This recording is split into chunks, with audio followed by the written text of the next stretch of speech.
Ever find yourself wondering about those cities around the globe that just explode, the ones that become these huge magnets for people and whole industries? Yeah, absolutely. Well, today we're doing a deep dive into one of those very places, Bangalore, India. You might also know it as Bengaluru. Right. And we're looking at a really fascinating conversation, actually, between a couple of people just talking about, what makes Bangalore tick? What's the daily reality? Hmm. Think of this as, well, your shortcut to getting under the skin of the city. Exactly. Our goal here is to pull out the really juicy bits, the most interesting insights from that chat, and give you a clearer picture of Bangalore today. Sounds good. Okay, so let's jump straight in. The big label everyone knows is Silicon Valley of India. Where does that actually come from? What's the story there? Well, it's really about the concentration, isn't it? The sheer number of IT firms, startups, all clustered together. The source material we looked at really dives into this. Hmm. It wasn't like an overnight thing. There was significant early government investment in science, R&D, Hmm. that laid the groundwork. Ah, right. So it had foundation. Precisely. That built momentum. Big software players moved in, and now you see this wave of biotech and other tech startups joining them. It's quite the ecosystem. So specific choices, historical factors. Yeah. It wasn't just chance. And that pull, that magnetic effect for talent, it must create a really interesting cultural mix, right? Oh, definitely. The conversation really highlighted that. People are pouring in from all over India, internationally too, for the jobs. Yeah. And the result is this incredible linguistic diversity. You've Yeah. got Canada, which is the local language naturally, Uh-huh. but then you hear Hindi, Tamil, Telugu, English, all just part of the everyday soundscape. It really shows its status as, a national crossroads, but also increasingly global. Wow. Okay, so you have this buzzing tech scene, this melting pot of languages and cultures. But what's that actually feel like day to day? Is it just like nonstop work mode? Not entirely, no. That's one of the interesting things that came out. Bangalore seems to have this kind of split personality almost. Oh, how so? Well, you've got the fast-paced, high-energy vibe you'd expect in a big tech city, right? But then there were these other areas, these neighborhoods, that feel much more, well, relaxed, peaceful almost. That's quite a contrast. How does that actually show up, like in the city itself? You see it in the mix of places. The source mentioned, the big modern shopping malls and the super trendy cafes. Right, the usual city stuff. Yeah, exactly. But existing right alongside them, you'll find these lovely serene parks and even like really old temples. It's this layering of new and old. Interesting. And there's definitely a sense, apparently, of a work hard, play hard kind of culture. People put in the hours, but they really seem to value their downtime, especially weekends. Okay, speaking of the working week, getting around, that's always huge in a rapidly growing city. How is transportation in Bangalore? Is it manageable? Ah, yes, the T word, traffic. It's definitely a major point in the conversation. The Bangalore Metro, the subway system, is seen as a big positive. It's expanding. Good. That must help. It does, yeah. It's helping tackle that gridlock. Mhm. But let's be real, the source is clear. During peak hours, traffic is still a pretty significant headache for a lot of people. Right. So progress, but maybe not a complete fix yet.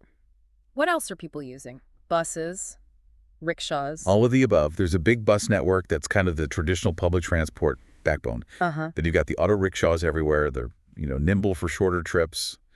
And bike rentals are popping up more and more. That's becoming quite popular, good for short hops, and greener too. Okay, so a few options. Now, when people aren't working or stuck in traffic, Hmm. what happens on the weekend? What's the typical Bangalore downtime look like?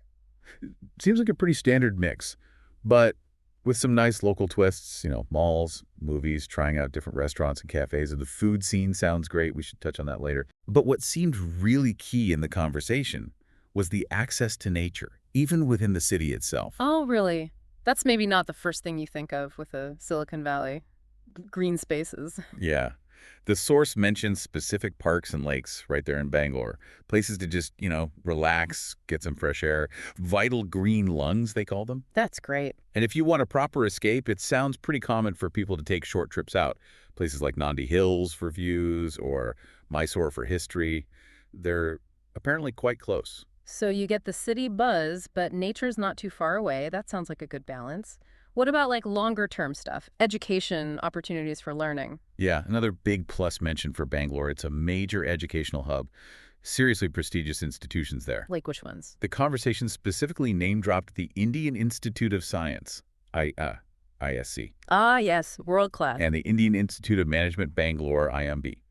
Top-tier places, drawing really smart people. And is it just for Indian students or? No, that was another point. There are quite a few international schools, too, Yeah. which kind of highlights that global appeal again, catering to families moving in from abroad. Makes sense.